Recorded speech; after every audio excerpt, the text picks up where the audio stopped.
Been a lot of coverage about what's going on in Afghanistan following the U.S. withdrawal after 20 years of endless war. Mainstream media, CNN, MSNBC, Fox News, they're all in agreement that everything going on is absolutely terrible, and Biden is at fault, and some have even suggested going back in, guns blazing. So now, for one, it is a bad situation. Nobody wanted the Taliban to take over, but I think, of course, it was inevitable. And while Biden, of course, shares some of the blame, the way that it was done, with the pullout and making bad predictions, the previous president, Donald Trump, also shares some of that blame for putting the Taliban in a pretty strong position for a resurgence. I don't believe any president, of course, would have done better in this situation, but that's not really the focus of the media. Yes, they say, oh, no, we care about the Afghan citizens. What about the poor Afghan citizens? What about them? Okay, well, what about them when they were being abused by Afghan military forces as well? And that whole situation. Oh, we just kind of forgot about that, didn't we? But here's the thing. Mainstream media kind of feigns their indignation at this, at the pullout, at ending this war, because they like to cheerlead for wars. There's a financial incentive. Pentagon, defense contractors, there's a big incentive for that. Not only that, but they, of course, bring in people like war criminals John Bolton and Mike Pompeo, Bill Kristol. They even do little puff pieces on George W. Bush. So all of that stuff, that's what the media is doing. So understand, they're always on the side of pro-imperialism and pro-war. And we see that. The simple fact, though, is that right now, the media is at odds with the American people. The American people, on this policy of Afghanistan, and on many other policies, of course, that the mainstream media, for some reason, thinks that they can sense the soul of the American people and how they would feel about it, turns out, no, they're absolutely wrong. The American people, just like the $3.5 trillion reconciliation bill, well, they're in favor of that. You see on mainstream media, oh, but what about debts? What about deficits? Oh, it's super important. Debt. We got to worry about the debt. No, they don't care about that. No, they actually care about getting things done. They care about good policy. And leaving Afghanistan is good policy, and it's popular with the American people. And even after weeks of fear-mongering about this, about what would happen in Afghanistan if the Taliban took over, and then the media coverage right after that happened, you still have that scaremongering, and yet the American people are still on the side of pulling out of Afghanistan. And let me give you the polls. On Monday, Politico Morning Consult poll found support for withdrawal from Afghanistan had dropped as a result, of course, but still the majority of Americans agree that pulling out was good. Here are the numbers. 49% backed the U.S.'s exit from Afghanistan, while 39% did not. And this is after dropping a whopping 16 points. There's still a majority of Americans that are like, no, good idea. Get out of the wars. End the wars. End the wars. So now, that poll was conducted while Americans were confronted with a weekend of headlines about the Taliban returning to power. And a lot of that, of course, Fox News scaremongering about Muslim refugees coming from Afghanistan. Oh my God, the refugees, they're coming, as well as the idea that now that the Taliban is in control. I've been seeing a lot of segments and reading a lot of articles about, well, now that they're in control of Afghanistan, the Taliban is going to come for the United States. They're going to come for America. Well, we don't know that for sure. I think that's absurd.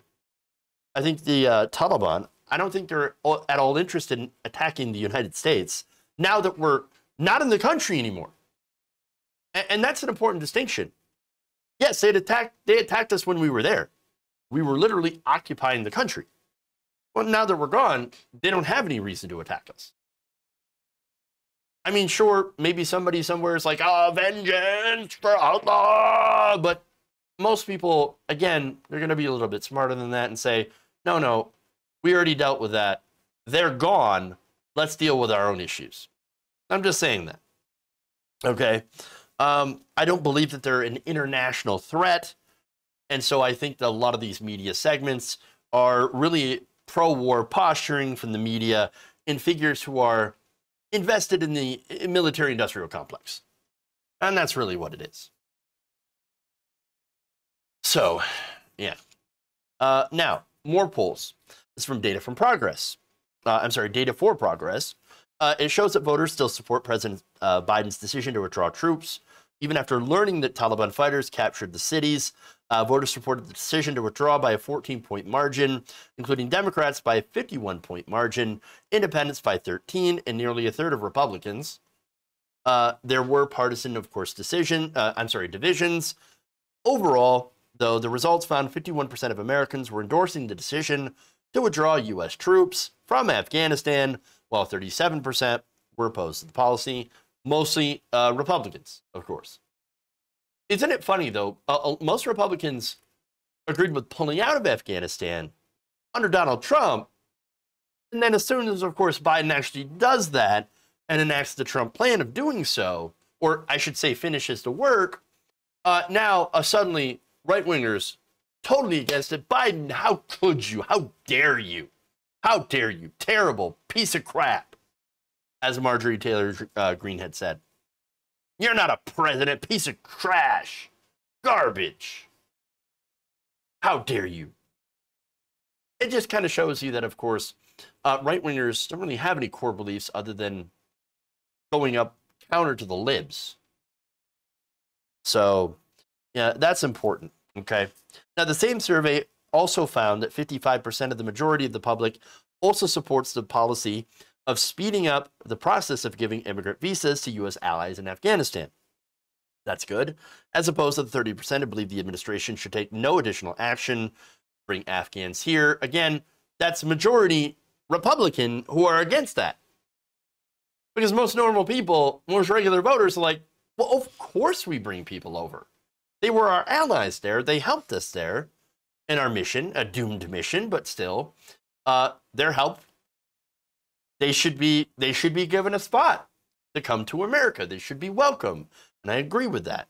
And yet, even a plurality of Republican voters still sided with the White House in this issue, which is interesting. So understand this is important. Okay, this is a really big division between corporate media and the voters, the people.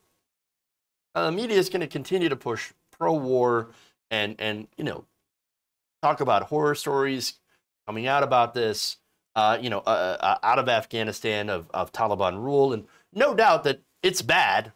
Taliban rule is not great, and again, we all wish it could have turned out somewhere in a different way. But at the same time, understand that the whole goal of these media outlets and these neocons is to get us back into an endless war, because that means endless profits. And so I think that after 2 failed attempts at nation building, it's time we kind of focus on our own.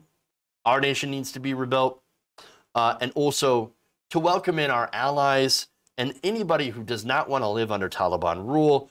We should openly welcome them with open arms. If you enjoyed this video, please give us a like and share with your friends. You can subscribe and help out the channel by becoming a patron. It's patreon.com/Jeff Waldorf, or you can become a channel member as well by hitting the join button below.